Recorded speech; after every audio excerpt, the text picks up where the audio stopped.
Hello, folks, and welcome to the show. This feels a little weird, but we're doing it anyway. Here we are, and we're doing it anyway, and it seems to be working.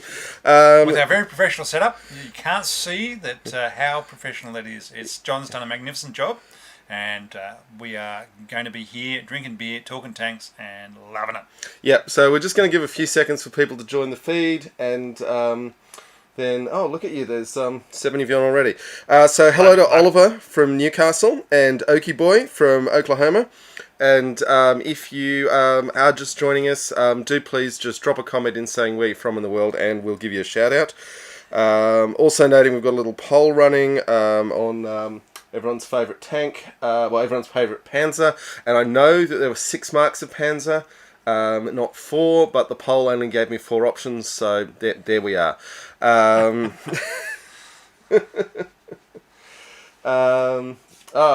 Trent says he's disappointed. He thought this was the Panzer free event. Yes, Trent, well done. Cool. Okay. On that basis, I think we're going to pretend we're starting the show now. So, Rob, do you want to give us an intro? Hello, tank fans, and welcome to Totally Tank, the tankiest podcast in Tankville. I'm Rob. And I'm John. Hello. Yeah, hello. And we're Sorry, I've got a lot of things going on. John's got a lot of work to do. I just come along and talk stuff and drink beer. We're talking which tank today, John? The Panzerkampfwagen 3. Or the Sonderkraftfahrzeuge Special Motor Vehicle number 141. You really had to one-up me there, didn't you? They gave it a lot of names, all right? So it's the 16th of July, 2022. This is episode 35 of Totally Tanked, and we're talking about the Panzer III. Yes, but a little bit of housekeeping first. So, firstly, for folks on the podcast listeners, we are now doing a video live stream. I'm going to cut most of that out for your listening, but just be aware. Follow us on Facebook or Twitter, and or YouTube, and you'll get alerts and the details if you want to join in for the live stream. Otherwise, don't worry, your normal podcast will continue. And we've had a few more hellos. Michael from New Jersey, Trent from Ipswich in Queensland, and Scott from West Virginia. So welcome to you all. Thank you for joining us. Also, just want to note, we are selling t-shirts on redbubble.com, like this beautiful Valentine t-shirt. Rob's got strange thing there. Yeah, no, this is Fighting Elves number 28. Valentine. Getting some crossover promotion. So for those who can figure out where this one's from, go for it. So redbubble.com, search for Totally Tanked, one word, and you will be well on your way. Now let's, having got that out of the way, talk about the Panzer III. We also talk about. Okay, we're going to Cairns and Tank Fest. Oh, housekeeping. Yeah. Now we're doing it. Yeah, no, Tank Fest. Oz Armour Fest. They call it what they call it. They're not allowed to call it Tank Fest. They'll get in trouble from Bovington.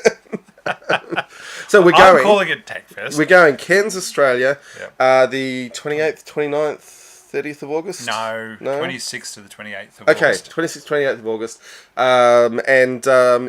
You deserve a holiday in tropical Cairns, gateway to the Barrier Reef. And just as we do, which is why we're going. But if any fans of the show do make it to the Oz Armour Fest in Cairns at the end of next month, it's really not far away now. No. Then if they are wearing a Totally Tank t-shirt, we will buy them 1 beer. Which is still more money than we've got out of Redbubble for selling the t-shirts. So it's a win. It is a win. Okay, James from Newcastle, New South Wales. That's a couple of Newcastle folks I think we've got. There we go. Nice. Okay. That out of the way, let's talk some more about the Panzer III. Panzer III. Yes. What do you want to say about it to begin with, Rob? All right, so simple stuff. It was developed pre-war, so 1936 to designed from 35 to 37, produced from 39 to 43. They made almost, where's my numbers? 5,700 and a bit. It was a very prolific tank. But, I mean, only middling in terms of World War II production. Yes. 10,000 is a big number. They stopped production in August 43 because they said, well, the old Stug 3 is same chassis, but cheaper and much more effective. A lot less ball bearings when you don't have a turret. Yep, and a lot more effective and they can produce more of them and get them out the door, and they're much better on the defence. So the Stug was the way to go. The Stug Life was where they ended up. And it was really interesting in that the Spanish Civil War is an underrated conflict because it actually shaped World War II enormously, and you could actually argue World War II started in the Spanish Civil War. Ditto stuff happening in China and Japan in that mid-30s period. But the Germans came out of it with a deep appreciation that the Panzer Is and Panzer IIs that they had already started weren't up to fighting Russian armour. No, they even the BTs that they were fighting in the Spanish Civil War that the Russians had sent over for the communist forces in Spain were still harder to take out than the machine guns and 20mm guns that the Panzer Is and IIs had. And so they said, right, we need to have a dedicated anti-tank capability, not just having a machine gun. And that's where they came up with the concept for the Panzer IIIs and Panzer IVs. But it's important to note the two were meant to be complementary vehicles right from the get-go. It wasn't like they designed Panzer III and then said, okay, we need a bigger tank, we're going to do Panzer IV. What they were doing was saying Panzer III and Panzer IV are a pair that go together and they for both mutual have support. They both have their capabilities and designated roles, and that's what they do. I mean, the Panzer IV was out first and had and there was more of them produced to begin with. The Panzer III came out a little slightly later, but so things to go through with it, just some basic stats. 23 tons, 5 crew. It went through a number of different guns. Started with the short 37mm gun, then went to a 50mm gun, the short, and then a 50mm gun long, and ended up, the last versions were a short 75mm gun. Now, each of those... we will get to at some length about why they ended up with that short 75. But, Even started with twin guns in the... Twin machine guns. Twin coax guns with the in the turret. Double bolters. Double bolters. Yeah. The twin bolters in the turret. As we discussed with the Italian tank, you can't miss your way to a hit, and just as appealing as it is to 14-year-old boys, just piling more machine guns on isn't actually the clever thing to do. But it seems appealing at the time. So they took one of the machine guns out of the MG34s out of the turret and left, but they've also got one in the bow gunners for the radio operator. They were in service from 39 to 45. The Norwegians still use some of theirs that they'd been over there into the Norwegians used theirs up and through to the 50s. So after the war, the Norway had some captured. Well, basically once they were liberated, they had some left lying around. They decided to keep them, and that was the last real use of the Panzer IIIs. So the Stug's got a bit more of a life out of them than that. 5.56 metres long, 2.9 metres wide, only 2.5 metres high. So again, much smaller tank than a lot of other. The Panzer IV was much bigger. And a lot of all the later tanks built during the war were also much larger than that. However, the 5 people inside the tank were still quite comfortable. Now, again, we've gone over sloped armour and the boxy designs of the Germans, and they said, well, this is one of the considerations for them, is that they want to have more room for the crew and the more room for rounds inside the tank. So that's why one of the reasons why they went for the boxy design rather than sloped armour. Although, let's remember, this is famously a torsion bar suspension system which eats up an enormous amount of internal volume of the tank. But yeah, if they'd had torsion bars and sloped armour, then there would have been no room for anything at all inside. So no, but I mean, you make the choices. Even so, they each time the 37mm gun carried 120 rounds for it. Once they went to the 50mm gun, they could only carry 99 rounds, and then when they went to the 50mm long gun, they dropped their internal space again, so they went to they could only carry 80 rounds, and finally when they went to the 75mm gun, they could only carry 64 rounds for it. And with a very small number of heat rounds, just in case they encountered an enemy tank. Yes, so just those premium rounds. And look, they had premium rounds from the beginning of the war with their in order to try and take out hardened tanks. Yeah. But again, they were limited, and they became more limited through the war, just because the tungsten required to build those high penetrating rounds was much harder to come by. Yeah, but we're kind of jumping to the end of the story here, but it was interesting that once they went to having the short 75 as an infantry support gun, so it's only lobbing the shells quite slowly. They did give them a small number of high explosive anti-tank rounds, where the chemical of energy of the round was going to penetrate the enemy tanks if they encountered them. But they had strict rules. They weren't supposed to go out and hunt enemy tanks. It was just, if you are engaged, you've got something you can fight back with. Yeah. All right. So speed of about 40 k's an hour. It was a regulated engine. However, we'll go on to what happened through the war. Is that it started out with one engine, got slightly upgraded to 300 horsepower. And then they started adding more and more armour as the models went along. So that regulated speed dropped down 5 gears forward, only one in reverse. So again, not a huge reverse speed, but it is still available. Okay. We will be on the attack! Why do they need reverse? Bad German accents all round. Very bad German accents. We don't do accent. We don't do other languages very well in Australia. 160 k's of range, so just enough to get from Paris to somewhere. Look, I mean, we laugh at Paris to the beach. We laugh at the ranges these days, but I mean, Centurion had a range of 80 kilometres when it was introduced. Unless you had the mono wheel. No one wanted the mono wheel. So it seems like a bad range number in today's numbers, but at the time it was quite respectable. I did like that in the initial design they were trying to get the tank in under 18 tonnes.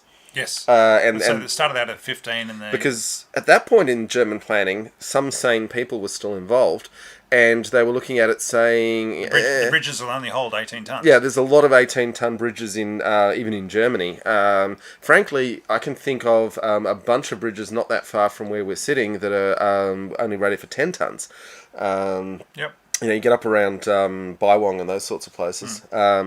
So it's no small thing to be able to get the lighter tank if you can go across more regular road bridges. But in this case, the armour was just so pathetically thin that they had to give up and slap another 5 tons on. Yeah. Yep.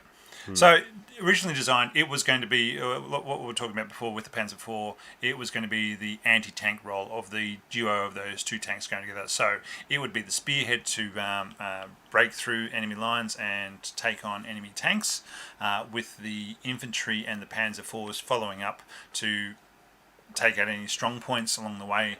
It was seen as the breakthrough tank, and carrying out the role of tank on tank capability, with infantry and Panzer IVs providing taking out any strong points, hardened targets, and infantry in the field.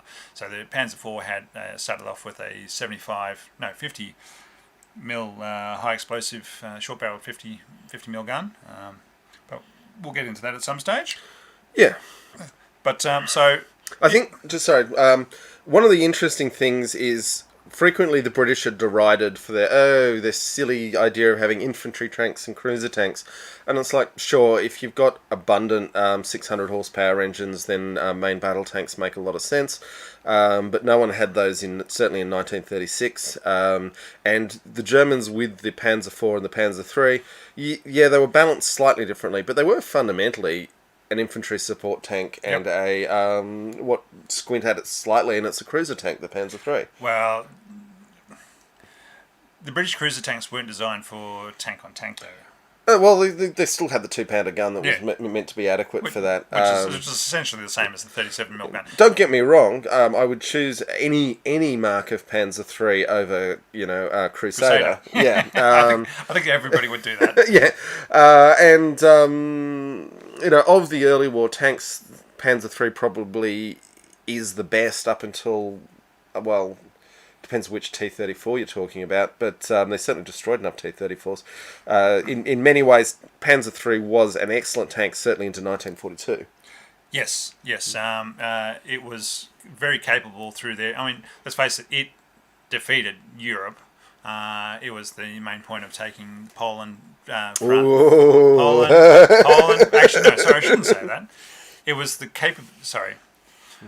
I'm getting ahead of myself because the numbers of actual Panzer IIIs deployed in Poland, France, and Denmark were actually very low. Very low. Very low. Sorry, the production run didn't actually increase until they got to North Africa. So you're right. Yeah. And what surprised me, because I actually thought this would be our chance to talk about Ghost Division, the coolest tank division ever. When I actually looked into it, for their really stunning successes in Poland and France. It was PZ-38Ts from the Czech Republic that were their mainstay. So we will have to find another day to talk about. When we talk about Panther, might be a good time. There you go. Or the PZ-38. Now, John, how many Ausfs? Ausfs, which apparently means execution. It actually means mode or model. Yeah, it depends on which way you're looking at the German language, but it's that sort of thing. Yeah. How many versions do we get? And look up on the video, you've got them. We certainly got to N, I think. N. We got to N. Yeah. Mm-hmm. So we'll go through them very quickly. Okay. So the first version is your Aus A, which are 5 large road wheels. There are only 10 of those built. Then you had the B's, C's, and D's. They all had 8 bogies. They're 4 sets of 2 small road wheels, and there was 10, 15, and 30 of each of those built. From E onwards, we have the wheel set that we know and love of the Panzer III, which is the 6 small, smallish. Which is also your Stug identification. Yeah, it crosses over around then. Small road wheels. From E, there was 96 built of the E's. They had increased engine to 300 horsepower. F's, there were 450 built. They got the 50mm short gun retrofitted to them. The G's, 594 of those built they got extra armour. H's, they got another 50 mils. They got the 50 mil short guns as standard. More extra armour. So when they were putting on the extra armour, basically they started off with a 20 mil plate front and back. Then they put on another 30 mil plate on another spot, and then they built a framework in front of the turret and in front of the upper glacis of the hull, and they put another 20 or 30 mils on each. So each time they're basically whacking another couple of centimetres of steel on the front of the tank on places where it's going to get hit. The sides were still fairly weakly armoured, but they were putting armour on places where they were expecting to be hit from. Well, it's probably now's the time to note the side around the tracks was literally the escape hatch for the driver and the radio operator. Yeah, the radio operator would have had a hard time because he had to move the radio out of the way. Yeah, you imagine you've got your Allen key out, unbolting the radio. You might have that loosened up and only one bolt holding it in. But it was a hatch inside the tracks that they were supposed to get out of. And it wasn't big. I don't think you or I would fit. No, we would not. And you get the whole thing like if you're panicked, like the tank is on fire. You can really wriggle on, but if you get slightly stuck, you take a long time to figure out what the problem is. Mm-hmm. Thankfully we don't have any photos, but I imagine there were a lot of people stuck half out of the tank. I'm glad we don't, because that would be pretty horrible. Anyway, keeping on with the offs, we had the J version, which is they built 1,521 of those. Some came with the 50mm long gun and more extra armour and increased speed. Oh, there you go. The L version, which is probably the one that you've seen in all the videos from Bovington. There was 1,470 of those made. They came standard with the 50mm long gun. That was the L60.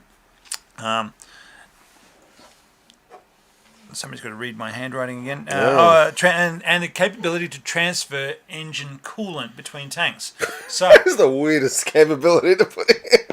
It's something special. Mm-hmm. So what they were doing there is basically if you got a line of tanks starting up in the morning, you got the oil in one that you need to get it going. Just keep going. You can get that tank going, and then you take that oil from that tank and you pass it into the next one, and you feed along that line of tanks down to the next one and the next one, and they each get to start their tank with warmed up oil, so it's more effective for them. Has any other armoured vehicle used this system? Not that I've heard of. No. But it's a capability that they got. Just, with the effort that went into it, you can think maybe other things would have been a good way to go. If they were short on these specialty oils, then it's a really good way of conserving. Yeah, I hear you. I'm just not sure this was the best economy of effort. But one thing also worth noting that this was not the first, but really one of the first prominent ones where there's always been attention in tank design like the very earliest tanks in World War One, they built a chassis and then they bolted the armour on top of that. And today, most tanks are, there's a chassis that the armour packages get bolted onto. And in this period in World War Two, the strength, the chassis of the hull was actually the armour, the formed armour. The Panzer III was a really early example of that, and in particular, because it's German engineering, if you look closely at the ones in the museums, they've got this sort of dogtooth set up where they've interleaved the not quite dovetailed, but interleaved the chunks of armour that are making up the sections of the hull, and then welded them together. And I've mentioned this before, that you're definitely doing some damage to the heat treatment of your armour plates at the point of the welding.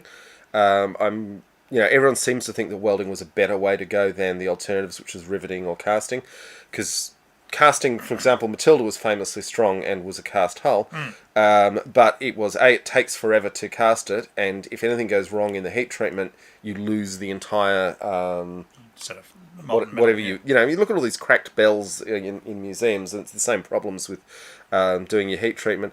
And the other problem they have with Matilda that made it too expensive to mass produce, which is why they had to come up with designs like Valentine, was that it took an enormous amount of grinding to actually get the inner curves of the hull to spec to fit equipment into.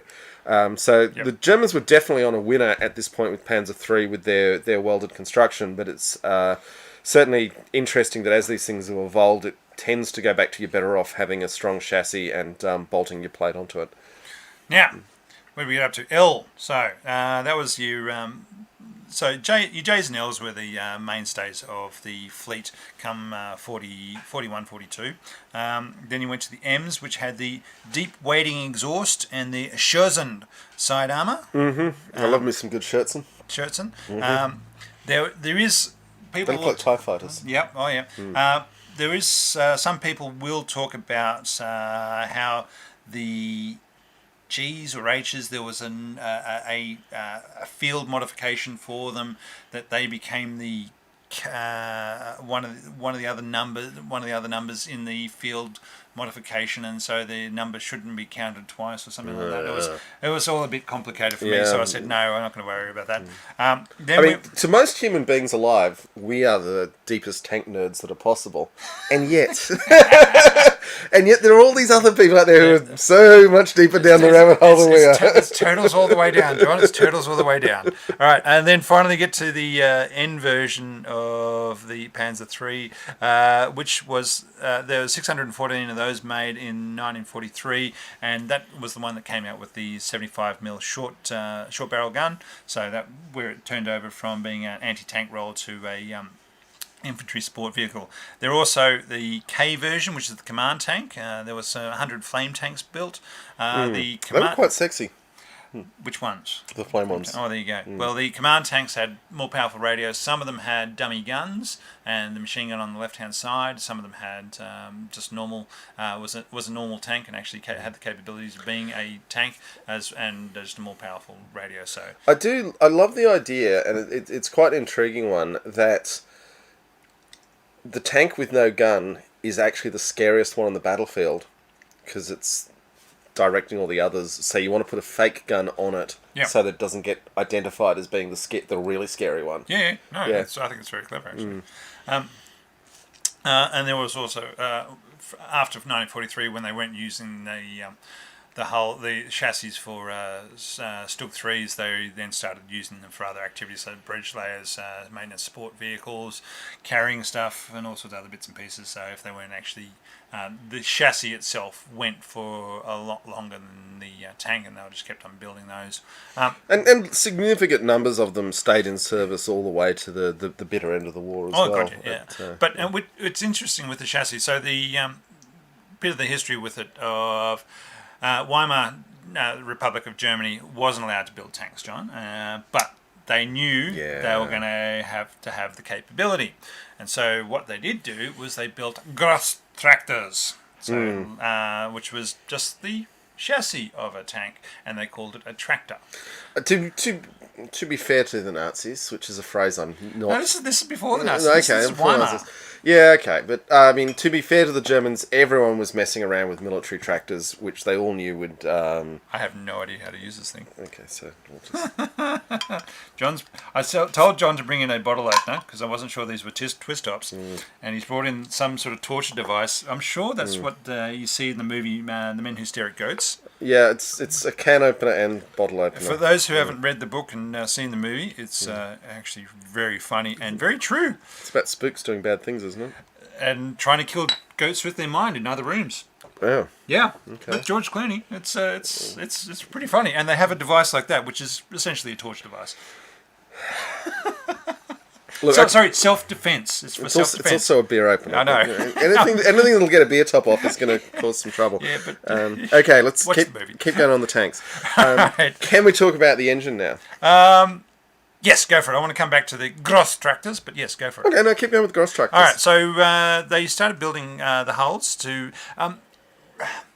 they knew they wanted the capability to be able to build tanks in the future. So they started. They built an industry of building these the hulls for the tanks, so that they would have people who they had the industry to build them. So they had the factories and the capabilities. They had the people who knew how to design them, and they through the 20s and the 30s they built this industry to make sure that, okay, when the time comes, we're ready to rock and roll. So, and then from there they went with, and then they started doing their training with the Russians. Well, there's a huge facility out there in the middle of Russia where they were doing an enormous amount of joint exercises between the Soviets and the Germans. And weirdly, none of the Germans who went and did the training seemed to come back and... pass on any of the information that they... About just how big the Russian armoured force was. Which is really interesting because a lot of the situations from after Poland, Denmark and France is there were a lot of after-action reports saying what went well, what went bad, and how can we fix it for the next activity. Well, huge reorganisations between Poland and France, enormous reorganisation, and again before Barbarossa, you know, enormous reorganisation. North Africa is a case of, and they learnt from campaign reviews, very important role. and they put them down. There was no egos involved in saying this worked, this didn't, and they changed stuff, which surprises me to then think about that the training they did in Russia, and they didn't get any useful after-action report reviews from that to say this is what the Russians are doing, and this is what they just took the information of their own learning. I mean, the Russians were entirely capable of being misleading at times and in places, but it does seem very odd that the Germans who went to this school didn't bring more useful information back. Yeah. But, all right. Tell us about the Maybach engine, John. Yeah, so this is a interesting little rabbit hole that I fell down. So the Maybach company then and now is based on Lake Constance, which I'd never heard of before this week, which is right on the border between Austria, Germany and Switzerland. So I imagine there must be some very interesting boat traffic late at night as various things get moved without the... knowledge of the revenue officers. I'm sure it's a time-honoured tradition. Yeah.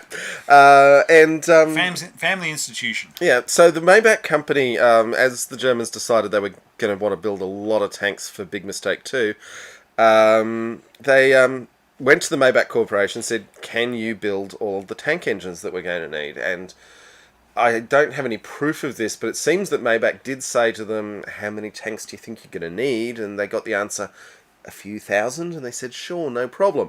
And in the end, Maybach built 130,000 tank engines for Germany in World War II, and there were never enough tank engines, and they never had the spare parts they needed because right from the start, Maybach had not been given the information they needed to make enough tanks. And then the Maybach Corporation, and this I do know, went back to the German government and said, look, in the event of this conflict, have you figured out whether we're going to have better access to petrol or diesel? Because we can make the engines for what we're going to have more fuel available. And some complete idiot said to them, oh, the petrol supplies will be fine. Which is why Germany used pretty much petrol engines in all its tanks to the immense detriment and loss of its crew, because as we know, Petrol burns. well, diesel can burn. It has to be under pressure, though. You can set fire to it, but it's hard. It's hard to burn diesel. It's easy to burn petrol, and petrol fumes burn even better. But also, in the actual event, Germany's capacity to produce diesel as the war went on was significantly better than its capacity to produce petrol, and they needed petrol for planes, and it would have been a lot better if all their tanks had diesel engines. And this is an interesting thing, and we're going to talk about tanks and politics a bit later in the podcast, where, because of the nature of the German regime at the time, anyone who was actually doing the math on how much petrol are we going to need to sustain this war and where are we getting it from was coming to the conclusion this war cannot be won. And that was not something the higher-ups wanted to hear, so they kept sending messages back down the line saying, oh, petrol will be fine, we don't have any problem with those supplies. And no one was able to do serious planning, because the consequence of doing serious planning was to say, we're going to lose this war. And that wasn't acceptable, and taking that message to the basically gangsters who were running Germany from the late 1930s, was at best career limiting and possibly life limiting.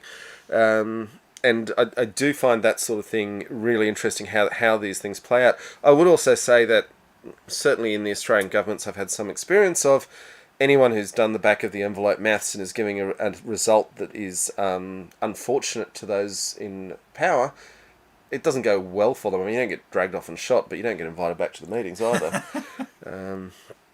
Yes. Anyway, so that's the engines. So why don't get invited to anything anymore? Yeah.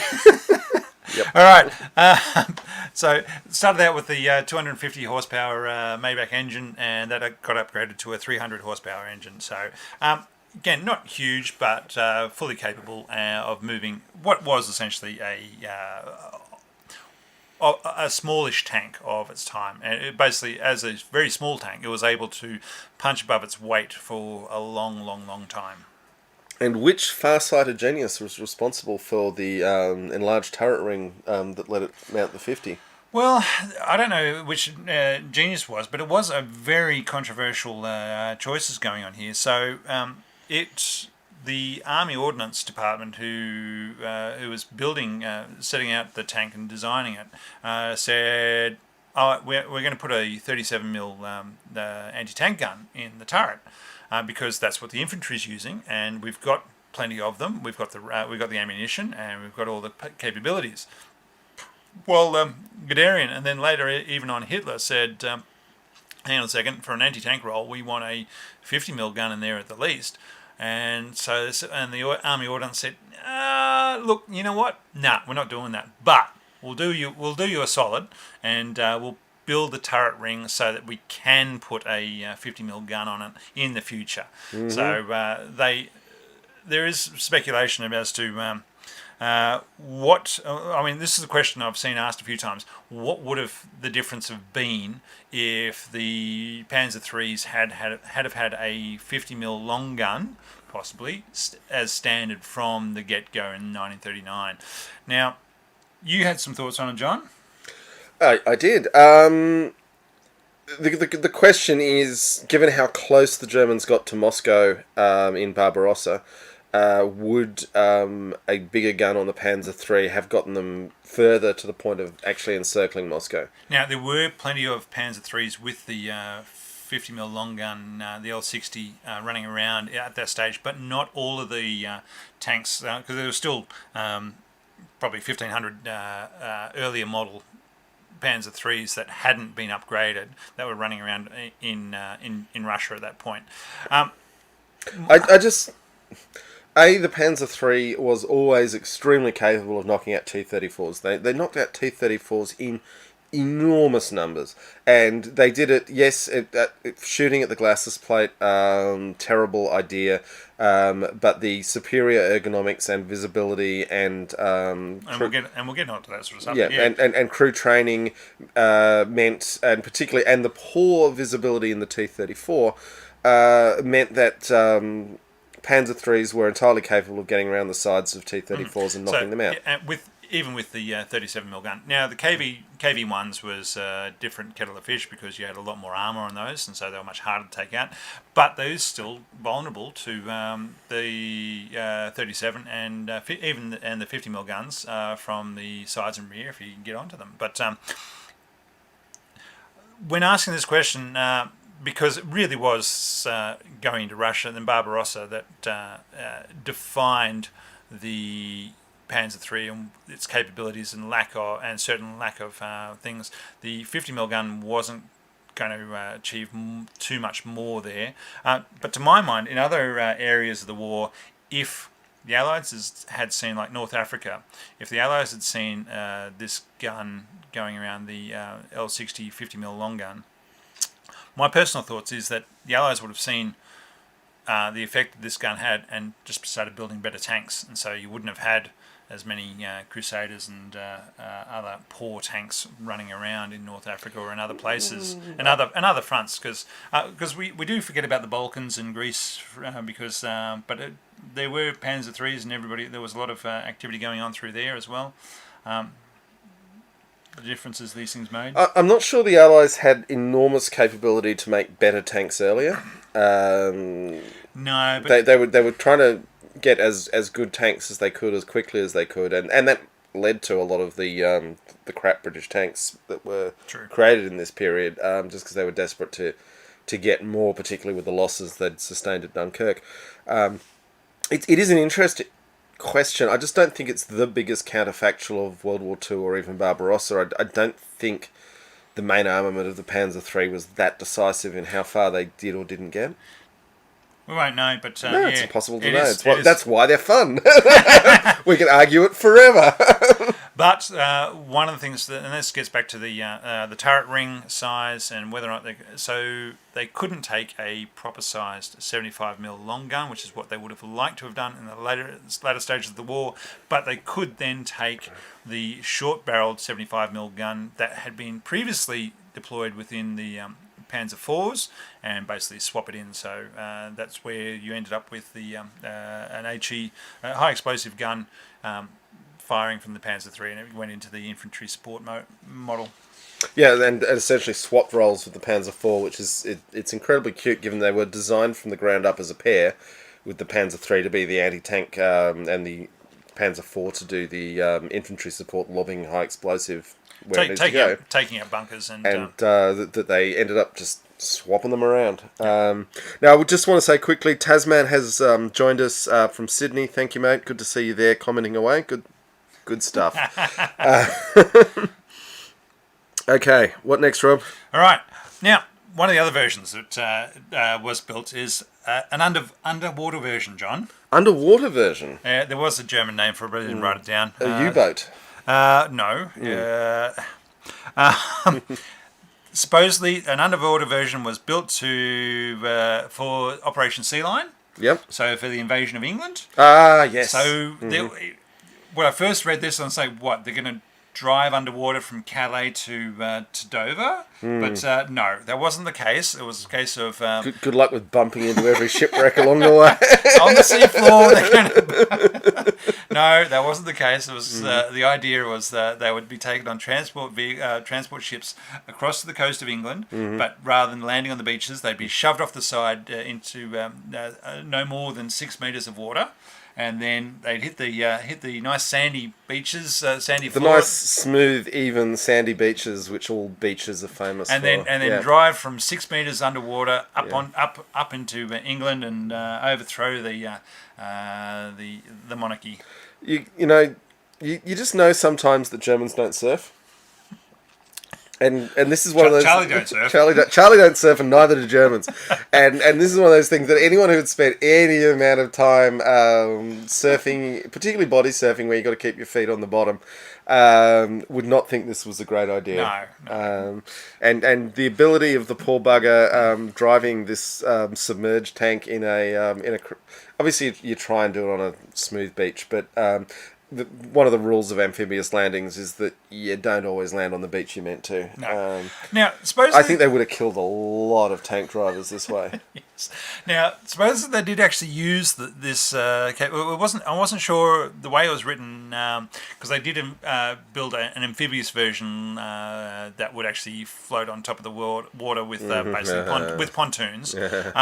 And then they were talking about how it was used in France in 1941 and to cross the Dnieper, as well as France. So they were taking some sort of. I was going to say the Dnieper is not in No, France. no. Oh, sorry. It was taking somewhere on the coast of France that was part of Vichy at the time, and then across the Dnieper. And I wasn't sure whether or not it was one of these underwater tanks that was deployed and used, or whether it was one of the pontoon amphibious versions. So, what was the runtime of the underwater tank? Do you know? well, they had a 6-meter snorkel. So 6-meter snorkel so in surf. Yeah, right. It would stretch up out of the tank and then float on top of the water. Is where the snorkel went. Yeah. And so they would like a diving bell hose pipe going. This sounds down like something that worked great at Lake Constance. That's a really good point, actually. I mean, the surf in the English Channel is not enormous, but I wouldn't like to be trusting my life to seawater splashing around my my 6-meter snorkel. And boy, I hope there's not a 1-meter dip in the sea floor somewhere along there. So this is an appalling idea. What? As bad as the rocket tank? Well, no, nothing's as bad as a rocket tank, but yeah, wow, okay. I'm glad we took that detour. That was fun. Good. All right, crew setup. 5-man crew, but very comfortable.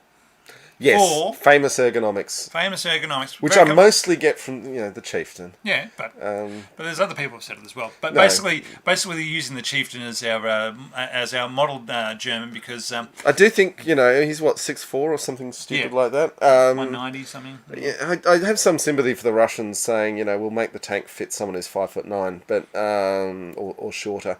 Now, having been in Germany, John, I felt very small there. And I'm not a small person, but there were a lot of tall people around. So is what I'm going to say. Yeah, they're big, but they weren't that big coming out of the interwar period. There've been a lot of famine, starvation. Yep. So, it could go either way with that. But yes, the Panzer III is absolutely famous, and I find it interesting that Matilda II, the British tank design in the same period, was also a much more refined design than later mid-war designs.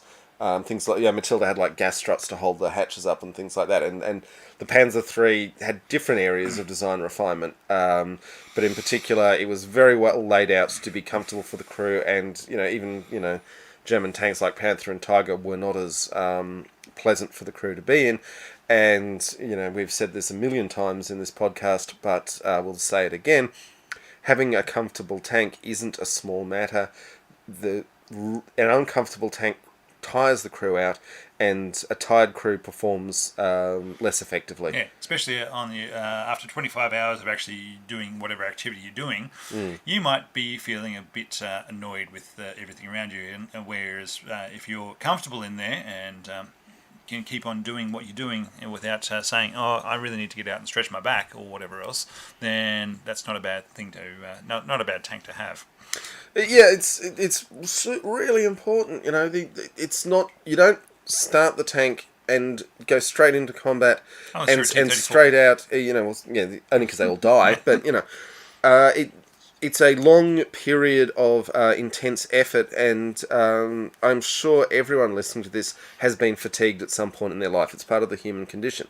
But think back to the stupid mistakes you started making when you were fatigued, and then put yourself in a life and death situation and ask, is that something that I want? And the answer is no. So anything that limits and reduces crew fatigue is actually, in some Force ways, multiplier. It's more important than the thickness of the armour or the size of the gun or the power of the engine.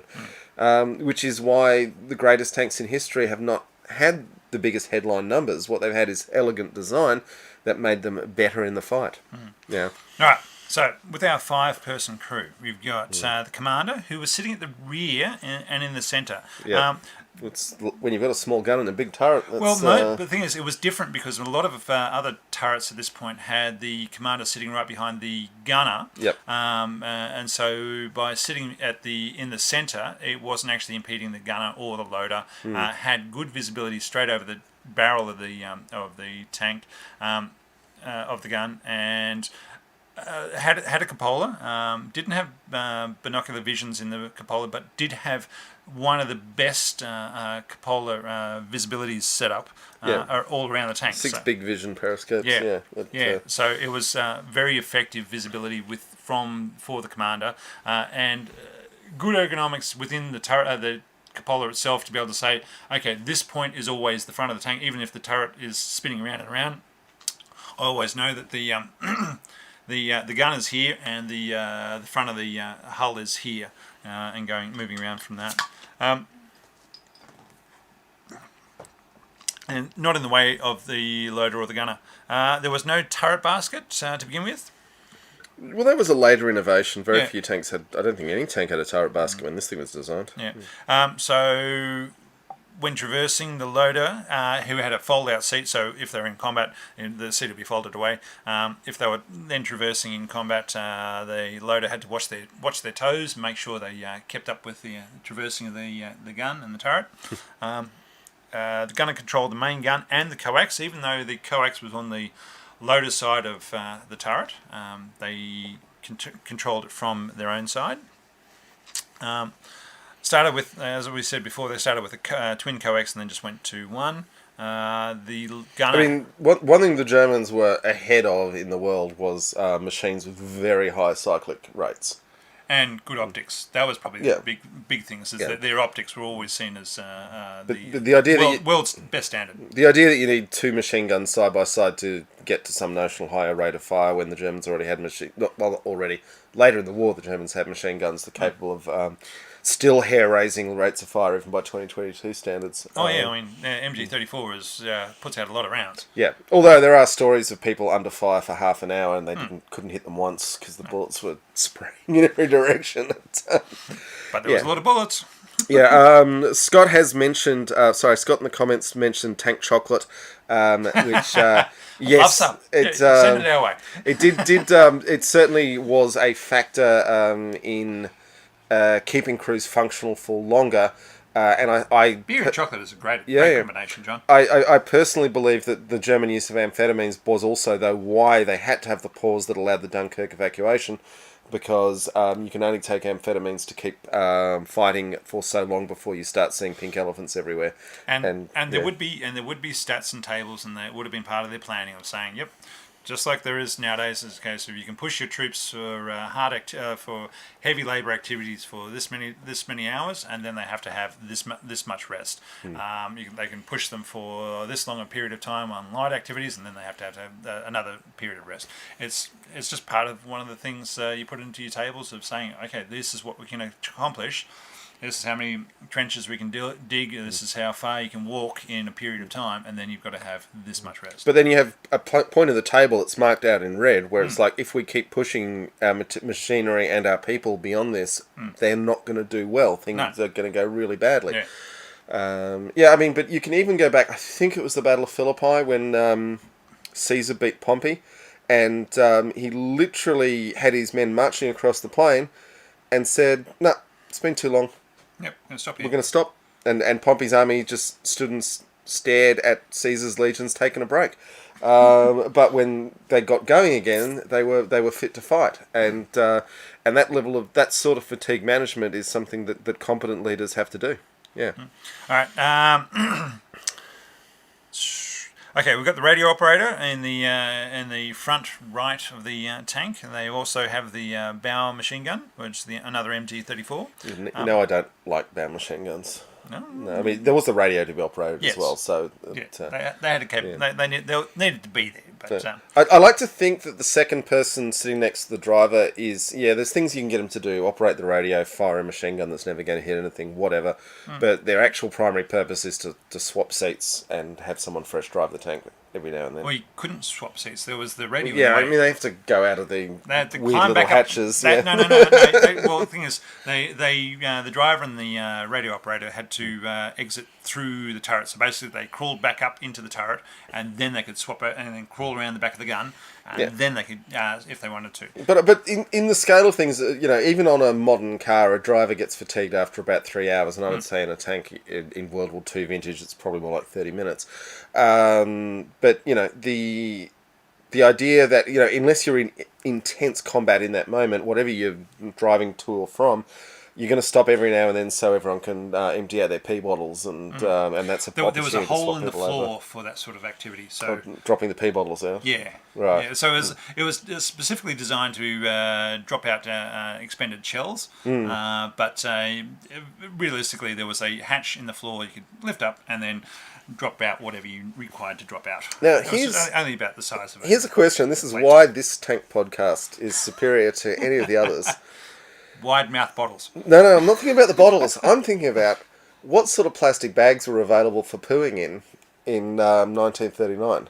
They may have just lined up the hole. Yeah, well, I'm just saying it's like today we've got like dog poo bags and all the plastic is all around. yeah, I don't think plastic they. was not available. I don't think they had those. I think it would have been paper bags at best.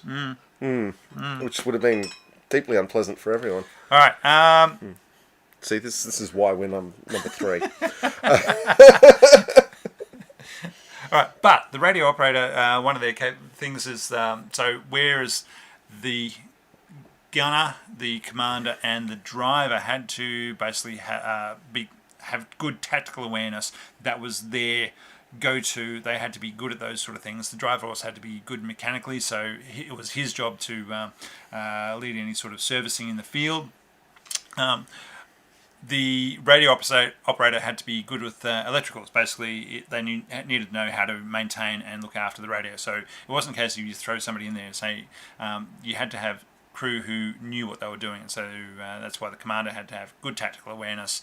Same with the gunner and the driver, because the driver especially because they need to know where to go, how to position the tank for a fight. It wasn't just a case of I'm just driving and somebody else is doing all the work. It's no, I'm driving in order to take best advantage of my angling of the tank and where the enemy is and how I can best approach the enemy so that we can actually do our job. Yeah, but it's why this tank is one of the all-time greats, as we discussed earlier. Its headline numbers were actually extraordinarily good for early war design, but even by mid-war and even going into late war. But let's talk about the mid-war period. Every top trump stat has the T-34 as a better tank, but you could not pay me to get in a T-34 and go and be engaged in a fight with a Panzer III because you're going to lose. And it's because the ergonomics, the situational awareness, all the soft factors are stacked up so high on the side of the Panzer III. Yeah. Supposedly there were hatches in the earlier versions for the driver and the radio operator to get out through the top of the hull, but those, as they applied more armour, those got all covered up. So that's why they had the escape hatches out through the sides, so the tracks. Yeah, the Bovington Tank Museum did point out that there was a very nasty shock trap in the turret that drove rounds into the soft top armour as well. Yep. Which had to be addressed. But, yep. All right, there was adequate space for the driver, and they had, as I was saying before, they were the ones with the mechanical knowledge. So the crew comfort and the roles fit well with inside a tank. It's a small tank, and yet it had 5 people in there, and they're quite comfortably positioned. And, yeah, you lay things out properly. There's actually room for people. Yeah, it's astonishing. First tank that I've seen with for carrying with the carry bin for gear on the turret. That's the Rommel box. Oh, the Rommel box. The Rommel box. There's a German name for it. There's a German name for it. I like the sound of that. Yeah, it's basically, there is another German name for it. I didn't write it down though. So, and that's basically where you shovel your kit, your cooking kit, your food, your blankets, and your tents, whatever else goes in the Rommel box, which isn't a bustle. It's not available from inside the tank. It is an external stowage bin on the outside of the turret. Yeah, but I mean, even M1s today, definitely I've seen pictures of them with external stowage on the back of the turret, even beyond the armour blowout. Famously, I once, and I wish I'd kept a copy of it because you cannot find it anywhere online searching for it, saw a picture of an M1 with a full Esky beer cooler sitting in the bustle, probably for keeping Gatorade and maybe something for dinner cold. But it was certainly quite a sight, and I wish I could find it again. So everybody says we talk about the sloped armour of the T-34 and other tanks. The Panzer III did have sloped armour. It was only sloped to 10 degrees though, and 15 degrees on certain places. So it did have some slope, which would increase a tiny bit of thickness for the armour of those areas that was facing towards the enemy. That then led to more room inside the tank for ammo and crew comfort. So I think those things are pretty important to note that it wasn't just a box. It was a case of, yes, the Germans knew about sloped armour, and they said, yeah, you know what, these things are more important. We can do more with this. Yep. Now, having spoken about the performance of these tanks and what they've done, Poland, 1939. Yes. 60 deployed? Yep, not a lot, large number. Not a lot. So I just want to quickly, with Poland, I feel there's been a huge historical injustice done largely by Nazi propagandists, who would have thought, in that Poland is depicted as, oh, they were silly and useless and their cavalry charged at tanks, ha ha ha, aren't they dumb? But Poland got stuck between the Germans attacking, who they were fighting ferociously and well, and then attacked in the rear by the Soviets. And I can't think of any country in history that could have survived. They're also hamstrung by their own politicians who had said you must defend every inch of the country. Instead of doing a smart defence. Yeah. So they had 15,000 basically coastal marines set up in Danzig when they can only use 5,000 of them. So that could have been 10,000 more. They were told, the generals at the time had said, any enemy advance is going to come along this area, and if I have any troops there, they're going to get killed. How about I move all these divisions out, so when any sort of attack goes along that corridor, I can come in and counterattack and take them out. And they got told, no, you must keep those troops there. They'll go defending every inch of the country. And guess what? It didn't work, and the Nazis... Yeah, well, Generalship 101 is all about, feign withdrawal and then outflank. These are relatively basic moves. But I still think it is worth noting that there is no country on earth, including the United States, that could have survived being attacked by the Germans and the Soviets. And the Canadians. Can't trust them with their flappy heads. Well, the Canadians and their flappy heads would come in. But I'm just saying, if somehow the entire Soviet army and the entire German army had landed on either coast of the US at any point in World War II, that would have been almost impossible. It was a task totally beyond the Poles, and they actually did astonishingly well and deserve a lot of credit for it. But yes, it was only a very small number of Panzer IIIs, which at least they obviously did so well, the ones that were in use, that they said, yeah, we'll keep going with this. Yeah, but they did show that guess what? They didn't have enough armour. They were very fragile to the Polish anti-tank rifles and their anti-tank guns. So when they then went into France, they only had deployed 96. However, their mobility and the radio and their doctrine all worked together, and so they were able to move around, outmaneuver the Charbis and the Somois.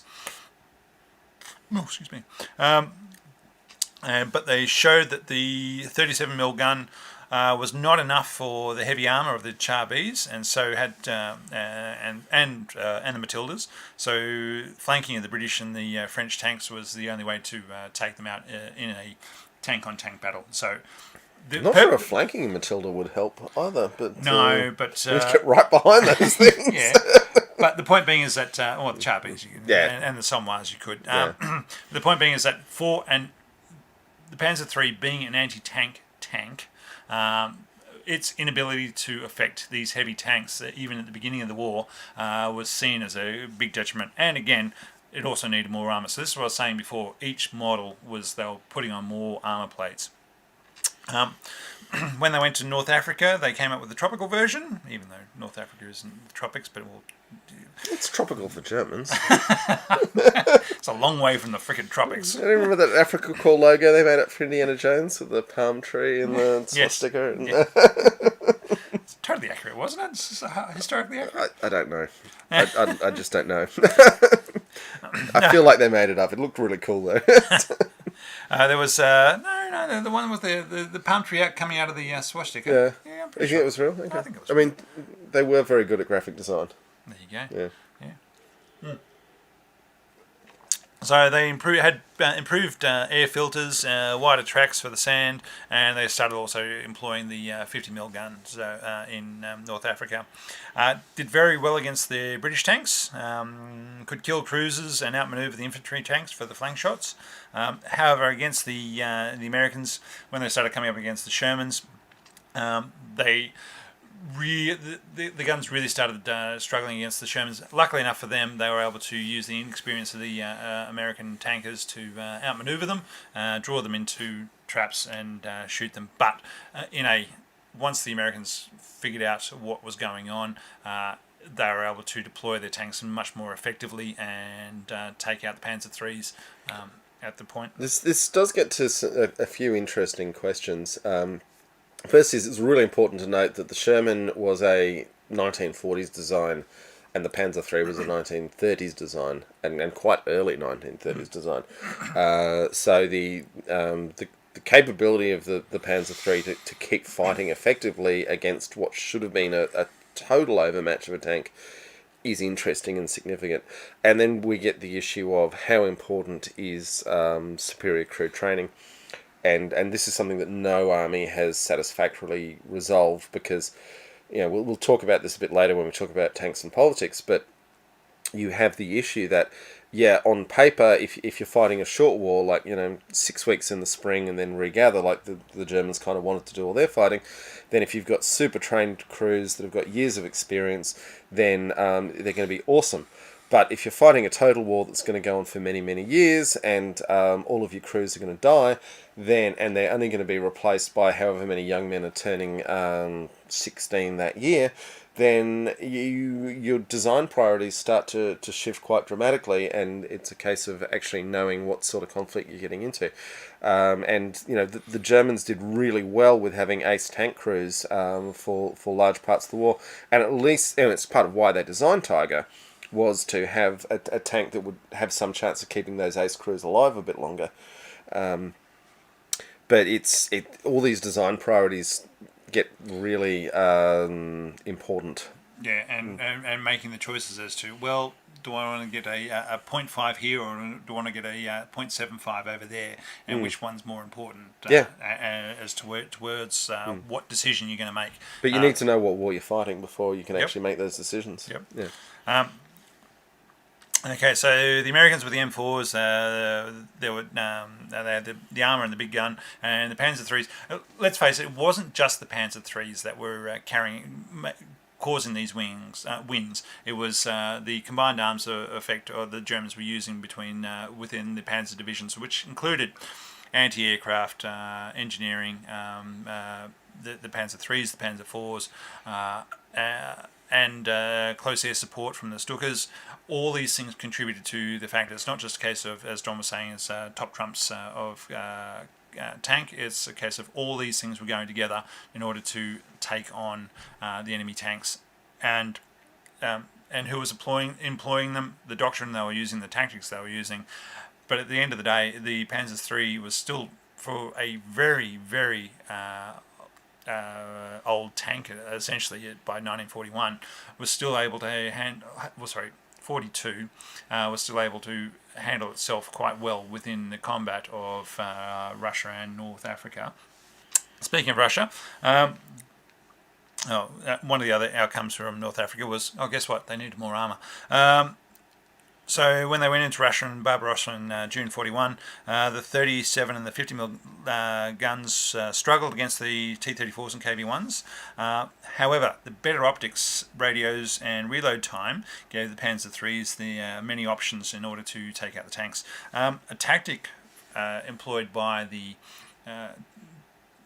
Panzer III crews was just to, if you saw T-34s in the field, you open up with the machine guns from about 800 metres out, and that would force the T-34s to close up all hatches. The commander wouldn't be sitting outside his tank or anything like that, and the visibility inside the T-34 once they were closed up was so horrendous that the Panzer IIIs were able to outmaneuver them, get around to their flanks, and then even get the 37mm guns into the side of the tanks from there.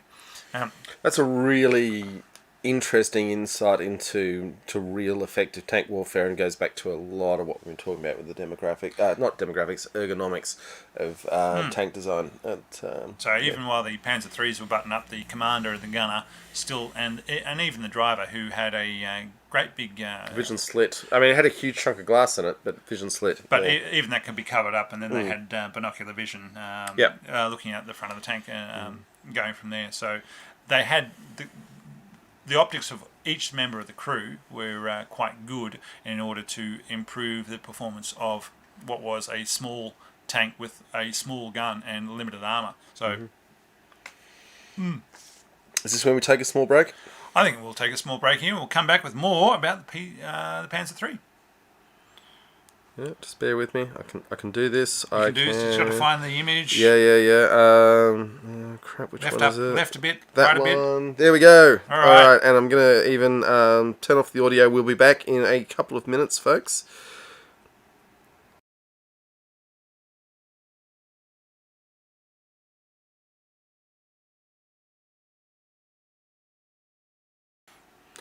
And welcome back, folks. Thanks for your patience. And Make thing go. there we go. Hey! We're back. Hey! Magic. I gotta say, it's pretty advanced technology that I've got the iPad here, controlling what the computer over there is doing to send this broadcast all over the world. So we really do appreciate you guys being part of that. Yeah. I just want to note that the poll on what your favourite Panzer is, and yes, I know I only did marks 1 through 4 because the poll wouldn't take 6. And yeah, anyway, it's currently running Panzer 1 as 44% of the vote versus Panzer 3 on 33, and Panzer 4, that was off to a really big early start, is back down in third place. No one likes the Panzer 2. Gun, come on. Yeah, so there we go. And while we're just talking about folks,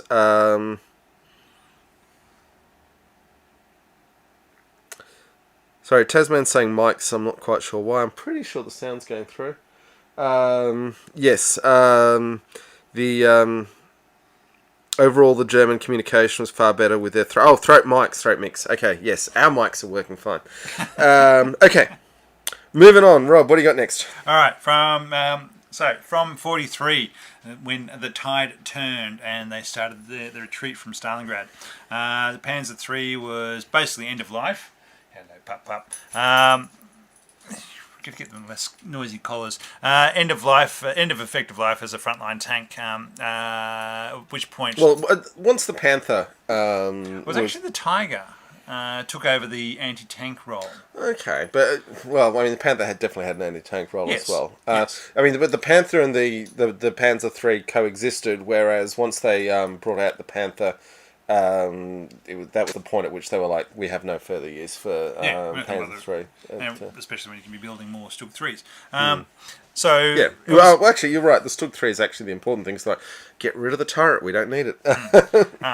And put a bigger gun in it. So yeah, end of effective life was eventually seen on the retreat from Stalingrad, which is why in August of 43 they said, right, we're not making any more of these, but we'll keep on making the hulls. So the Alfs N was given that's when they started changing them over to the 75mm short gun to act as infantry support to the Tiger. So it was again the conjoined relationship between the anti-tank vehicle and the infantry support vehicle to go with it, so to take out any strong points. It's certainly interesting that pretty much every major army in World War II decided that 75mm was the sweet spot for a high explosive round. Yes. Yeah, I guess. Yeah, let's think about it. Yeah, probably. Except for the Russians who went 122s. Eventually, yeah, but IS-2s, yeah. All right. but the early T-34s weren't exactly 75, but they were around that. But, Oh, 75, 76, yeah. Yeah. And then they went to the 85s. All right, so, however, they still were still used as a second line support tank, even with the L60 50mm long gun. They carried out activities with that in support of other forces, because not all tanks were converted over to the 75mm short. So they still had a role. They still carried out. They were still facing troops on D-Day. But I mean, when we say a role, it was like, they were mostly saying, "Oh, we've still got these things. What are we going to do with them?" Rather than, huzzah, get these into the best units. No, they were pushed to the second line and said, right, we need some armoured units to be doing work back here. And really, in terms of your life choices, you want to be in a second line armoured unit, don't you? Well, you don't want to be leading the advance at Kursk. Okay. That's because we're sensible people. When you're we are now. When we were 18, we'd be like, "No, we're doing the front line." Yeah, gung ho, buddy, full of buddy machismo and everything else, and saying making bad choices. That's what it would have been, but because there's always a thing like, if you're in a tank and you get hit, there's a good chance you're going to die horribly, and that is bad. But the survival rates of armoured units versus the survival rates of infantry units are massively greater. I think it's probably an order of magnitude in terms of... logistics units are even higher. Yeah, they do get beaten up by the airborne after the Battle of the Bulge, though. So, I'm referring to an incident after the Battle of the Bulge where the infantry units, having finally won the battle, got back to the rear areas and discovered everyone walking around in really nice, hot, warm jackets that had arrived and had not been distributed to the front lines. There was no time. There was no communication to be able to do that. No, a great deal of violence ensued though. Well, it's hard to really hurt somebody when they're wearing a really thick... really good jacket. really thick coat. I think they took the coats. And then there was a bit more violence. Yep. All right. Look, I think, John, we can't go to that. So, one of the other big issues, you touched on it before with the maintenance of these tanks and having short wars. So, there was a lot of discussions around the Panzer IIIs and the early war battles that they were involved with were a case of in, out, back to base, and then they could reevaluate, repair, and do that. The repair aspect was a big factor for these early tanks because. Is this where we talk about dead running on the trains? Go for it. Oh, okay, cool. So part of my deep dive on the Maybach company in World War II that was really interesting. Did we talk about Ford and Opel? Go for it. No. Oh, okay. So there was actually in Germany a great deal of discussion about the fact that two of their biggest motor vehicle manufacturers were the Ford Motor Company. They didn't trust them, and the Opel Motor Company, which was head office by General Motors, didn't entirely trust them, which is part of why Maybach ended up shouldering the burden of the whole shebang. But also that when it came to what are we going to do with damaged engines or damaged tanks, some genius, I say in inverted commas, was like, well, we ship all this goods to the front line and the trains come back empty, and every train logistician in the world shudders violently. Why waste all that time and when effort? They hear about an empty load? So they said, let's ship the damaged tank engines back from the front to Maybach at Lake Constance, and apparently the Vienna Arsenal was also the other place they wanted to ship them to, which is not far from Maybach. They then... That was what they tried to do, which meant at least the trains had something to carry back from the front other than dead Germans. And the problem this created by having the tank engine maintenance so far back from the front line was that if an engine got damaged and they pulled the engine out and they finally got the engine onto the railway and shipped it back 1,000, 2,000... John, it's Europe. The distances are really small. No, but once they're deep into Russia, the distances get really big. It's actually still really small. It's a long way. I think I mentioned last episode that it's 2,000 k's from here to Cairns. It's 2.5. Yes. All right. It's a long way. But from Germany to Moscow is not a small distance either. It's like 500 k's.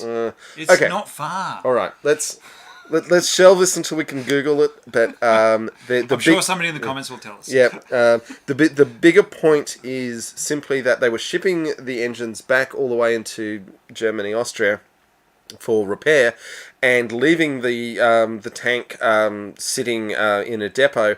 And in the time that would take for the engine to go away and come back, obviously, what do mechanics do when they've got another damaged tank that comes in? They strip the parts off the one that's sitting there. It's called controlled cannibalization. Yes. In order to facilitate maintaining another capability. That's right. But the end result was that when the engine finally came back, it was a stripped shell of a chassis, and then they needed to reassemble the tank from other parts that were available at the time. And this is it would have been better to have the deep maintenance somewhere between, actually in the middle of Germany and the front line.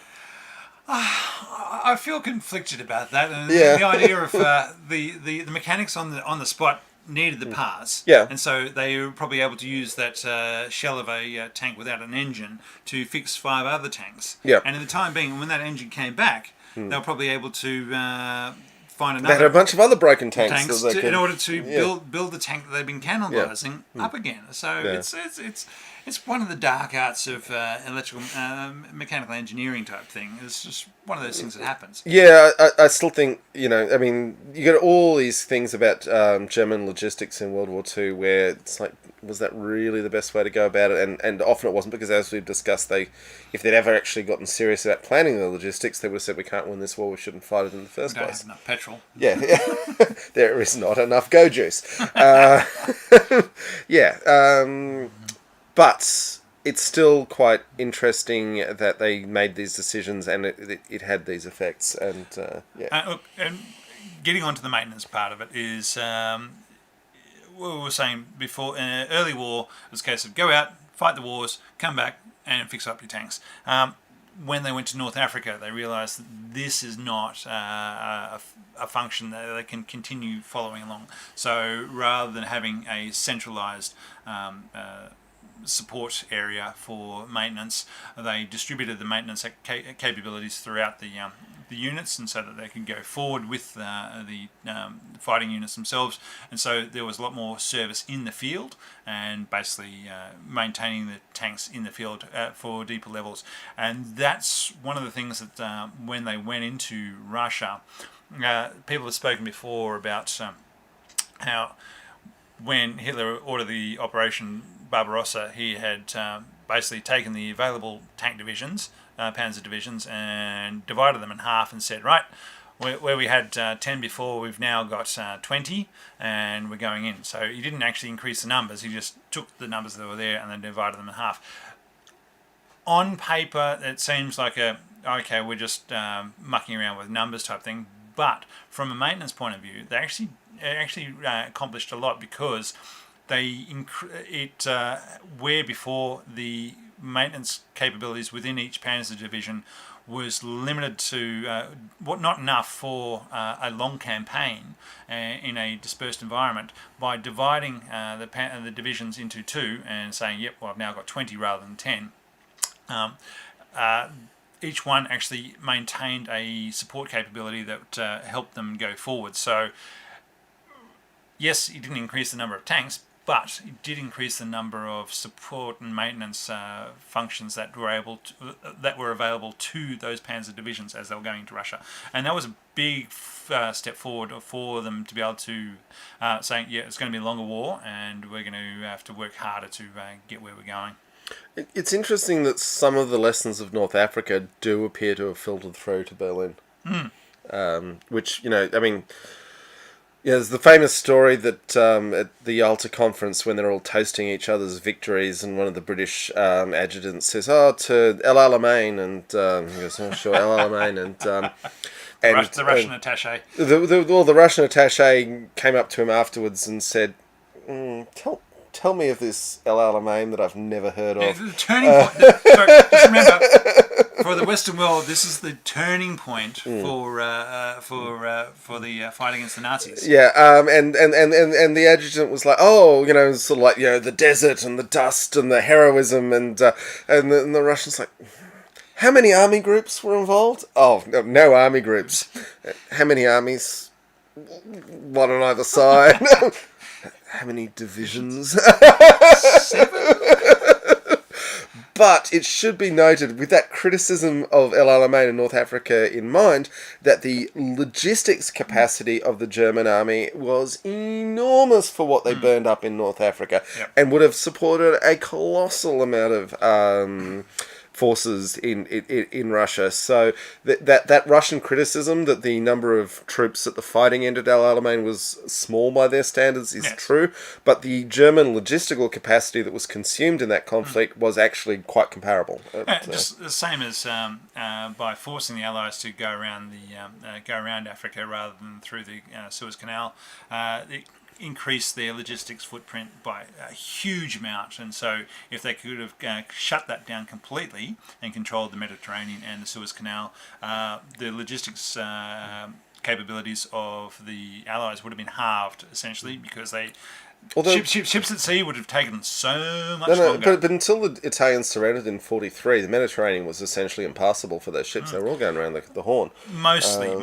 But and that was one of the reasons. Operation Pedestal was a big freaking deal to get anything through to Malta. Yeah, but which was one of the big reasons for going into Italy, is to increase the logistics burden upon on the Germans. No, knocking Italy out of the war was actually much more important than Churchill's critics realise. Yeah. Well, it was imposing the logistics burdens upon the Germans because the railways from France to Russia were really good. The railways from Germany to Italy were really bad. So go into Italy and force them to put a lot of resources into getting that way. Anyway, boy, we have digressed there.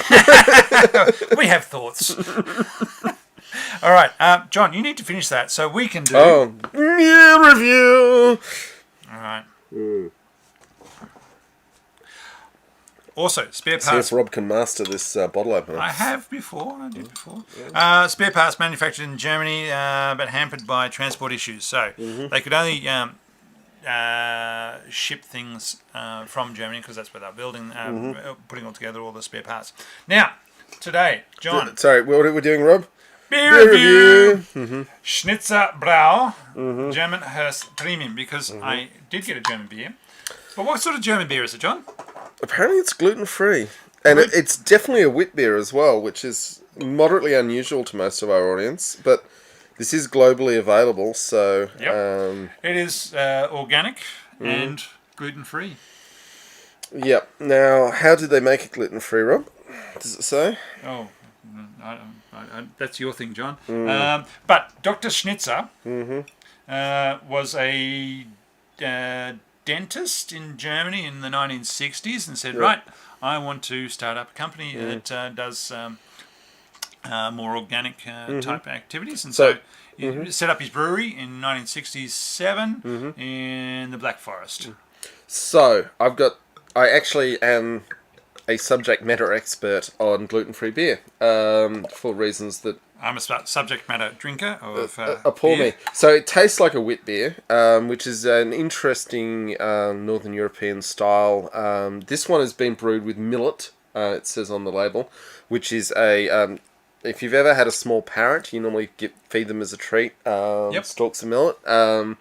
And they love it. But I've seen it. Yeah. Anyway, so the little minuscule, tiny little grains, but they do come quite dense on a stalk. And millet has no gluten in it, so that will get you a gluten-free beer. So well done them. It tastes like a completely passable, great wheat beer. So it's got very sharp, almost yogurty flavours, I'd say. Yeah, sweet yogurty flavours. And is quite good served with a slice of orange or lemon in the beer. So Blue Moon is the big American beer that's a wheat beer that's very similar to this. The writing on these bottles is too small for my old eyes. Yeah, too small and mostly in German. So here we go for the video feed. So the interesting thing about gluten-free beers, why I know so much about it, is that when I worked for Benspoke Brewing, gluten-free was particularly back in 2016 probably a hotter topic than it is now, but it's still a big deal for a lot of people. And we were sent. Benspoke at the time was heavily using an enzyme called Clarix. In fact, most breweries were using Clarix, and a lot of them still are. And one of the things Clarix does is it cuts gluten proteins, but it doesn't eliminate the parts of the gluten protein that get cut by the enzyme. And so we could send the beer off for testing at the National Measurement Institute, and they'd come back saying no gluten detected at all, and we could still not get it certified for celiac intolerance because the fragments of the proteins were still potentially harmful for people who are gluten intolerant. There's a lot of people who just don't want gluten who aren't actually gluten intolerant, and things get a bit weird in that space. And there's also a lot of grains under development where they've got throwback grains to pre-10,000 years ago when humans started breeding the higher yields into the barley, and with the yields the gluten came. And also for a lot of human use of the grain, the gluten, it makes the bread better, it makes the pasta better. There are reasons why you actually want the stuff in there. But it's an interesting area that these grains that are being developed that have no gluten in them. Actually, they're still low gluten, which is problematic because, like I said, we could make a beer that was no parts detected by the National Measurement Institute. Still wasn't low enough, just because the testing couldn't go down low enough for where it was actually affecting people with things like celiac disease. So using millet and getting a good beer out of millet, like they've done with this, is a really clever thing. So well done. What is this one called again, Rob? Schnitzerbrau. Schnitzerbrau. Yeah. German Hess Premium. Mm-hmm. So the reason I bought this is because I went into my local foreign bottle shop, Plonk, it's called, and went to the German section and looked at it and said, there's a lot of good beers here. I can't choose which one I'm going to go for. Oh, look, there's one on the top shelf that has that's in a 6-pack. I'm going to grab that because it's in a 6-pack and I can. And I want to get out of here. I'm done. Yeah, pretty much. Yeah. And so that's how we ended up with a organic, gluten-free beer, John. So there's another tale of adventure of Rob's buying beer. But it is German. It is German, so that's beaten our previous worst effort. Yeah. from the Black Forest. Yeah. It's a 5%, 330 mils, and yeah, it's very tasty. How much did it cost? $32 for 6 of them. That's an expensive 6-pack. It is an expensive 6-pack, but as I said, I wanted the 6-pack, and that's what it was there. So what I would say we is have drunk it, and it has gone fine. Yeah, what I would say is it is gluten free, and organic, for whatever that organic counts for in beer making, and it just tastes like a high quality wheat beer. So I really doff my lid to them for making that. But if you want a gluten free beer that tastes like a lager or an IPA, then this is not going to give you that taste because it's a wheat beer. Yeah, it's very definitely a wheat beer. There we go. Cool. All right, have we got more on the Panzer III, Rob? Look, a very successful tank for the early war period. Early mid. I mean, in Barbarossa, it destroyed an enormous number of tanks that were on paper better than it. And I think that's more to do with the crew training, communications. I mean, the T-34 was more mobile, so we can't even say it's mobility because the T-34 was more mobile than whereas before the Matildas and the Char Bs and the Somoirs weren't as mobile as the Panzer III. But I mean, the T-34 had a 550 horsepower engine just throwing out power. You want to talk counterfactuals. If the T-34 had a decent transmission, that's a That's a whole other world of what the hell happens in World War Two. Also, some sort of communication and visibility and all those. Yeah, a bit of a radio All presence. those C3 things that no one cares about that actually are the most important things. Yes, what was your comment before? If somebody's firing off the green flare in order to advance and you're all buttoned down, who's going to actually see it? Never know. Because there was only one radio between 4 T-34s going out there, whereas all the Panzer IIIs had radios. The commanders had send and receive, but the platoon commander had send and receive, and everybody had the ability to receive orders. So there was that was a huge force multiplier for them. It's an interesting question that I don't have the answer to. Is at what point does force multiplication matter if you don't have the basic amount of force at the bottom of it? Yeah. Because certainly Western militaries are accused with good reason of being far too interested in force multipliers and only having 100 tanks. Yeah. 100 tanks can't cover a lot of area. Yeah. But when they get there... But you can make them effective when they get there, yeah. You still need the numbers to be there somewhere, but it's all about the compromises you make on the way. Look, let's get into the real world environment, back to where we are now in today. And there are a lot of countries looking at and saying, "Yep, we've got 100 tanks. We need to push that up to 1,000." Whether it's Germany or Poland or other places are saying, "We've got tanks. We have advanced modern tanks, but now we need to see if there was actually a conflict rather than just a skirmish. We need the capabilities of having more and getting them on the ground." Yeah, and defending large areas rather than saying, "Okay, I can have 100 tanks here defending this area, but that leaves everywhere else undefended." Have you got more to say about Panzer III, or should we start talking about politics and tanks? I think politics and tanks now. So Panzer III, good tank, lived up to its capabilities. Was but only to the point where it could no longer go forward. And it was moved back to the second line, and which is where it still performed very well. But I would say for a tank that was designed in the mid-1930s, its ability to be an effective tank into the mid-war was astonishing. This was one of the best tanks.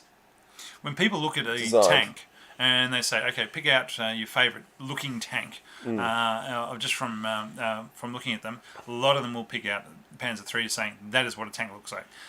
Tigers are too big and boxy and with this great big gun hanging at the front, whereas a Panzer III is what a tank looks like to people's minds. And also designed so it can do things like get over the bridges that are available and not have to demolish the towns it's going through to get around a corner in the road because its gun's hanging too far over the tank. All the soft it won on the soft factors, and you got credit where it's due. A certain Hitler.A was responsible for making sure it had a big enough gun to do what it needed to do. Well, no, Guderian was the one who wanted to make it happen. Yeah.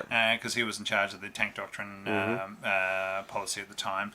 But it was only when Hitler saw them rolling down some road for his birthday, and he realised, hang on a second, those are the little guns. I wanted the big gun. I want the big gun. Yeah. It literally was his birthday. I'm not saying every decision Hitler ever made was right. No.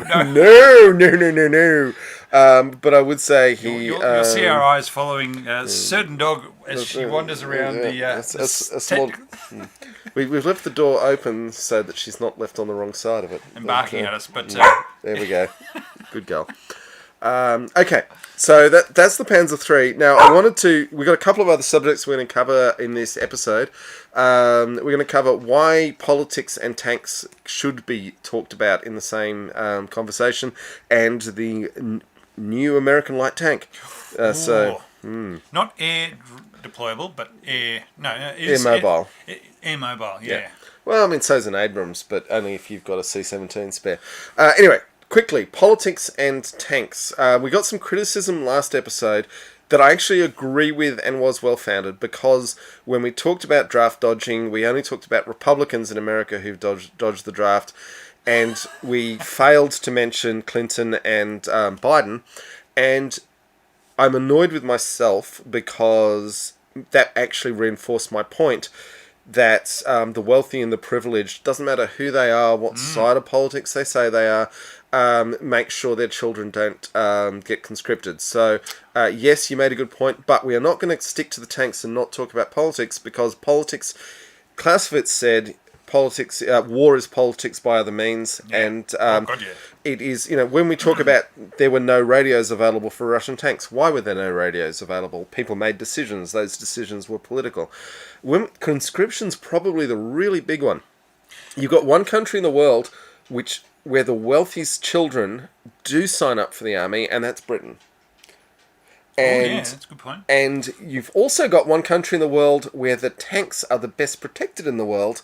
That's also the country where the wealthiest children sign up for the army. Now, in Australia, just to highlight this point, in the referendum of 1916, 1917... conscription referendum, yep. Conscription referendum. So this was the government saying, should we introduce mandatory conscription to Australia? It was the votes of the soldiers overseas in the war who said no. Now, I have actually, because my time at the War Memorial, it's an interesting nuance in that the majority of soldiers in France voted yes to conscription, but it was the number who voted no that got the no vote over the line. There you go. So it's a slightly complicated nuance there. And the reason why so many of them voted no was that they didn't want to be stuck in a trench with someone who was forced to be there. They thought that was life-limiting.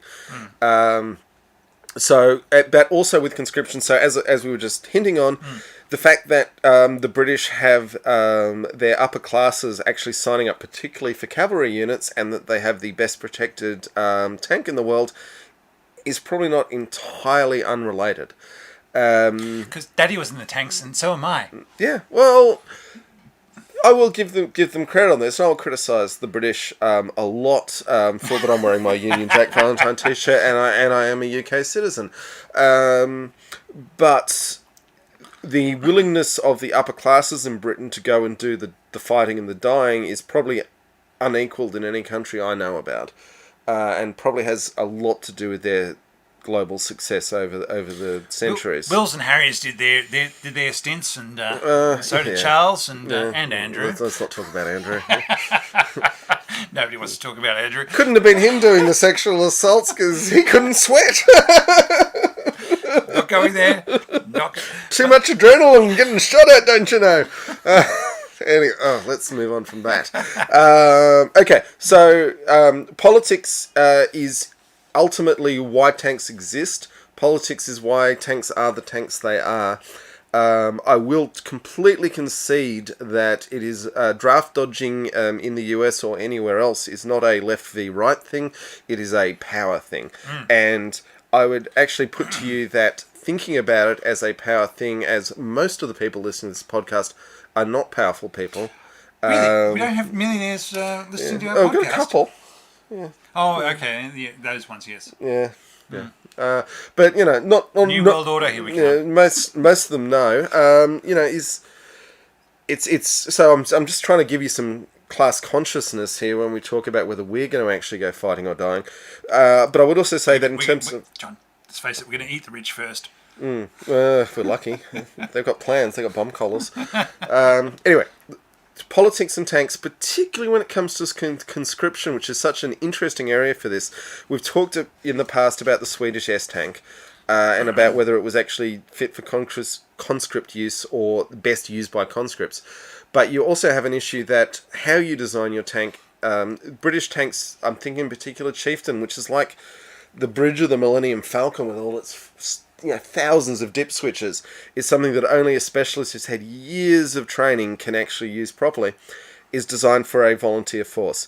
And if you bring conscripts in, you need a simpler tank that can't achieve the same levels of excellence, but you're fundamentally dealing with the harsh reality that if they die, there's another one coming along in a year's time. Where people are expendable and equipment is what you want to keep. Yeah, but there's... robust equipment. But going back all through history, there's always been a tension between professional, well-trained, well-paid armies and conscripted forces, and many times conscripted forces have won the day on that. Well, I mean, you go back to the fall of the Bronze Age. It's a case of the militaries the chariot militaries of the time became so specialised that huge resources were put into very small units of chariots when they could have been better spent having a larger force that wasn't so specialised. Yeah, I mean, it's, large blocks of spearmen, which has always three- been where we end up. 3,000 years of history. Just learn to look at it and read it. Yeah. So anyway, I definitely do hold up our apology to Republican-leaning listeners who felt we unfairly targeted Republican draft dodgers. During the 80s, do you feel that, you, as a 12-year-old self, do you think you're probably more Republican-leaning than Democrat? Oh, yeah, probably. I certainly was. I was definitely wrong, but... Yeah, I know, same. But that was the 80s. It was a different time. Yeah, but so nowadays, when we look at the Republicans, we say, they've gone the wrong way. A lot of them. Not all of them. But that's my personal thoughts. Yes. Okay, and to finish up, hang on, I need to change the graphic. Come back. Okay. More tank. There we go. There we go. The Griffin 2. The Griffin 2, the mobile protected firepower. We have a new tank. It's 2 months in a row with a new tank. What's going to come out next month, John? I don't know. Because you can normally go 20 years without a new tank. But it's all happening now. Here we go. So, Griffin 2, or mobile protected firepower, is a infantry tank. And it's interesting what a 2022 infantry tank looks like. It looks like a tank to me, John. It does. We're back to the 105mm gun, because which everyone knows is just the best gun. Well, okay. What's this gun designed for? Strong points and bunker emplacements and all that sort of stuff. What's it not going to be doing? Tanks. Knocking out a really big tank. Yeah. If they come. Although a bit like, hey, let's look back. The Panzer III having a couple of high explosive anti-tank rounds. For dealing with a tank it encountered. Similarly, this thing will have a couple of missiles that it can shoot out the... Well, actually, more likely is that the troops in the vehicle deployed to the side of it will hop out of that, set up the javelin, and send the javelin down range. It is not designed for tank-on-tank combat. It's not that sort of thing. The doctrine at the moment is if you come across a enemy MBT, the infantry in the vehicle beside you hops out of their vehicle, sets up their javelin, and goes and takes it on. It is not your job to try and take on Stay on the other side of the hill. Yeah. And also, the engine is front-mounted, so it's taking a nod from Macarva. Oh, really? And it is Ascod, which is essentially Ajax, the worst tank in the world. So, whatever the British have done to make Ajax such a miserable failure, apparently this version has not come out as badly. Oh, I'm definitely tasting the difference now that I've gone back to a VB. Okay. It doesn't taste like yogurt at all. No. Kind of enjoyed my wheat beer. Yeah. They're all gone. They were very delicious. So, just talking about... it's not air droppable, it is air deployable in various... it's still about 40 tonne, which that's too much for a Hercules, isn't it? I didn't look into it, sorry. Yeah. I think they can get 2 into a C-17 versus 1 for a full bottle tank. Yeah. It's quite weird given that the C-17 production line has ended how it is the fundamental unit of battle in modern wars. Well, I think there is 2 tiers in that system. There's the C-17 and then there's the Hercules. Because the Herky-Burk is still doing everything else. Which is a 1950s design. Yep. And it, even the Spartan, which is essentially serving as the replacement for the Caribou, was sold as everything is the same as a Hercules except it's 2 engines, so that your flight crews can cross transfer really easily. And right, okay. I haven't looked into that one so much. It's an interesting one. Caribou's the Australian plane that is slightly bit faster than walking. Yeah, at least it wasn't a Beverly. I've thrown up in one of those. Yeah, okay. All right, we're coming near the end here, so it's interesting that the Americans have gone for a light-ish tank. Oh, hello. It's still 40 tons. Oh, Roger's joined us. Yeah. Okay, is he visible? Yeah, he is. All right, so that's a Sphinx. He has no fur.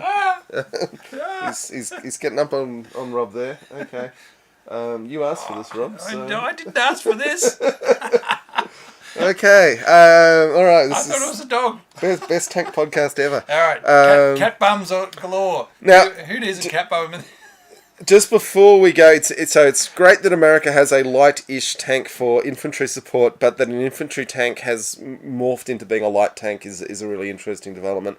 And there goes Roger. He is wearing a jacket. Yes. Come here, mate. So, the other interesting thing I want to say is that the HIMARS system has been deployed to Ukraine. So we were talking last episode about the fact the Ukrainians were being outranged in the artillery duel. So now they have 4 vehicles that can outrange the Russians, but apparently they are doing a very good job of smashing up ammunition depots. Yeah, and which is what having a range advantage will give you. And barracks, and so it seems to be, from what I've gathered, it's been deployed in the south in order to support the Ukrainians' counterattack around the Kherson region. So, and one of the graphics I saw is that they have the range to get out to Sevastopol and the forces in the Crimea and the Russian forces deployed around there, so they can start hitting concentrations of capabilities out that way. So look, all power to them, and so try and knock the buggers out. Yeah, so see how they go with that.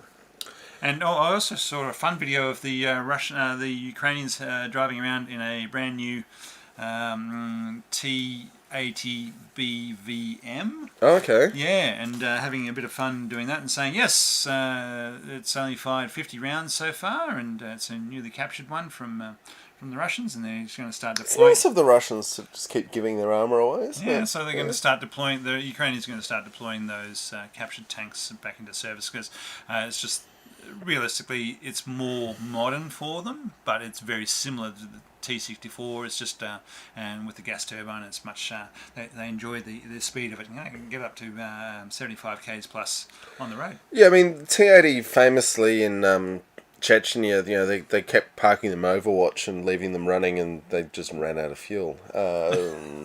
So you need your auxiliary power unit for these things. Anyway, I think we're done, Rob. I think we're done. Thank you all very much for joining us. For those, we haven't decided whether or not we'll do another episode before we go to Armour Fest, but What was the question? Whether or not we're doing another episode before we. Yeah, I think we have to do another episode before. I guess we're doing another episode before we do Armour Fest. Yeah. Now, if anybody's got suggestions on what tanks they would like us to do some special work on it at Armour Fest, I'm happy to take suggestions, and we'll. Yeah. So look up the roster of tanks on the Australian Museum of Armour and Artillery, and we'll try and do some pieces to camera for that for upcoming episodes. Yeah, but you'll need to send us a message first via totestank@gmail.com or Facebook and Twitter. So, yes. Thank you very much, folks. This has been surprisingly fun. Thank you, Tasman, for all your comments, and thank you for everyone else. We've got 7 people still watching at this second, plus the halo effect that comes. So plus now we've got a cat. Now it's a cat video. So we got the real star of the show. All right. Take care, all. Be safe. Get your 4th vaccine. I did.